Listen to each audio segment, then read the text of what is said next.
Carson Beck told the Cardinals last night, you have to consider me for the starting quarterback job sooner rather than later. Wow. And I'm not jumping on over Jacoby Brissett just yet. But the number one thing that stands out is never once got fooled by coverage.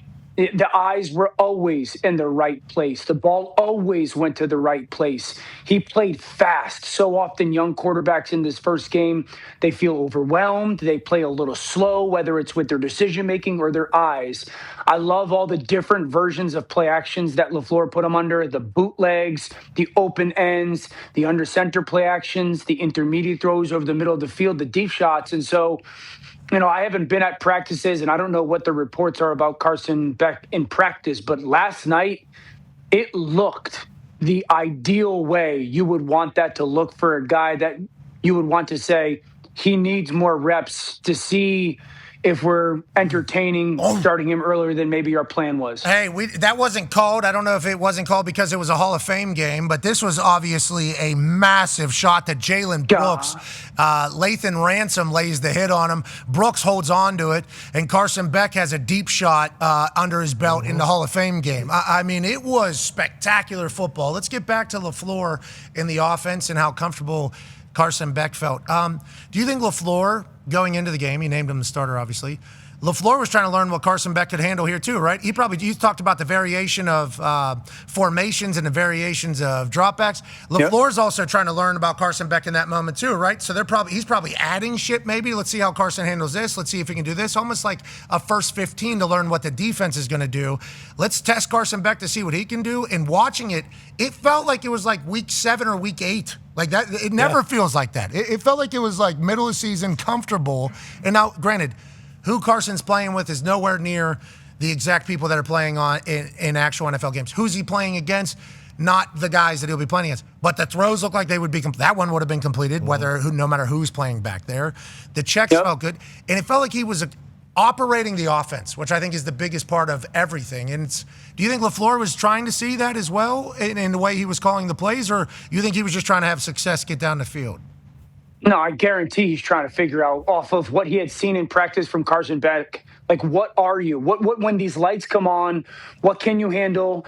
And I say this all the time, and I've said this so much about this tree, and it's such a big part of the NFL, this Shanahan, McVay tree, and obviously Mike LaFleur, brother of Matt LaFleur, comes from this tree.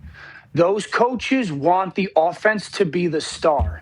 They never want the quarterback to feel like they have to be the star. The scheme, the marriage of the run and the pass, and then the play call and when it's made, that's the star. And so you're trying to get these quarterbacks to understand that if the play is there, I called this play for a certain coverage. The play is there. I want the ball to go there, right? If it's not there, you get it out of your hands. You should know what the right decision is, whether it's a little bit of a check down, a dump down to the back. I will call another good play at some point for us to be explosive in. And I think the thing that is in the preseason, probably one of the most impressive things off the performance last night is it wasn't lucky. We've seen some quarterbacks come out when they're, first or second preseason games. And I want to say there's some broken plays. There's some, I ran around with the football often and like good things happen. This is all in structure. It's all in the design of the play. He had to get to second and third reads. LaFleur saying, all right, well, let's boot him to his left. Let's boot him to his right. Let's give him a closed edge, meaning we'll block and give him an edge. Let's give him an open edge. Let's give 6-man protection. Let's give 5-man protection. Let's give a 7-man protection. So it was a pretty open playbook last night for Carson Beck. And, he controlled and handled, like even that throw. That's the third person to throw the football to on that play. That is not the first person. And so just the fact that like he gets to that quickly, I think you got to sit down if you're Arizona and be like, hey, that was a very good start, and this is something that we have to have more conversation about. Yeah, I was pumped to watch Carson Beck have that type of evening. Now, we all understand that this doesn't really mean a lot, but in the building it certainly will. Carson Beck will be getting a lot of love, and I assume more looks. We shall see. They just paid Jacoby Brissett nowhere near what starting quarterbacks are getting paid, but certainly a little bit of a pay increase for what he did last year. He would be a phenomenal backup for a young quarterback. Jacoby has done it in the past. past. He's been around every single offense, every single system. His leadership's outrageous, so everything could be going good for the Cardinals. And that's what preseason football does. Yeah, yes, it does. And they lost. Yes, they did. Yeah, that's crazy. Gotta love it. Hey, welcome to football, baby. Welcome to football. Shouts at Carolina Panthers. Can't wait to see who they are. Now, the way we watched that game last night, Carson was spinning it. You just talked about LaFleur has a McVay. There's a Shanahan as well system. There's all these different systems that are currently happening. And I think if you ask some of the older quarterbacks, they'd say, yeah, this is the dumbing down of football. That's what this is. And whatever the case, the offenses move in a efficient fashion, and it looks beautiful.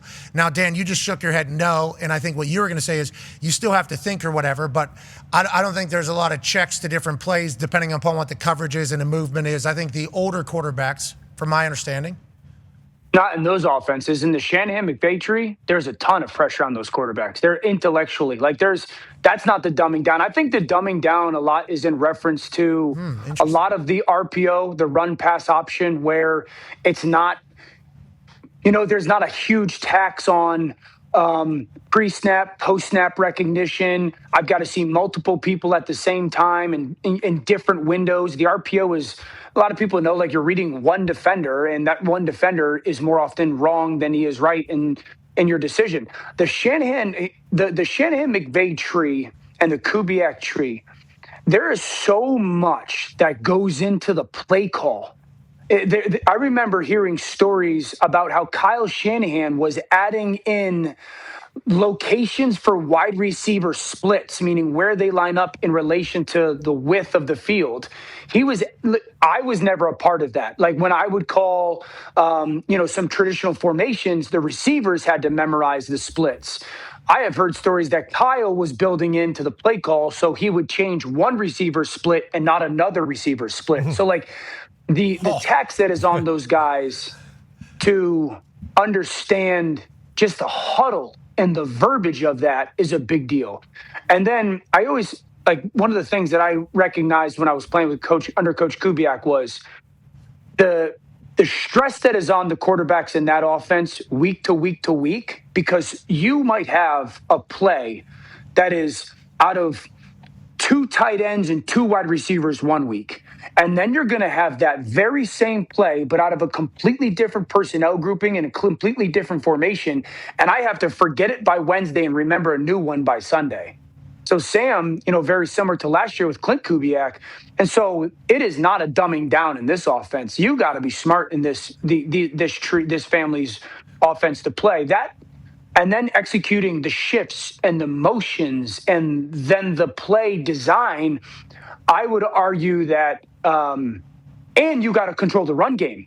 You're the quarterback that's got to tell the offensive line, no, we're going here, we're going there. Now, it's in conjunction with the center a lot, but you got to be able to understand all of that, because angles and points and where we're going in the run game change every play. And so I would argue that intelligence-wise, if you're running an offense that is from that Shanahan, Kubiak, McVay tree or something like it, you got to be really, really, really sharp. Really sharp. Oh, like a degree from Cal.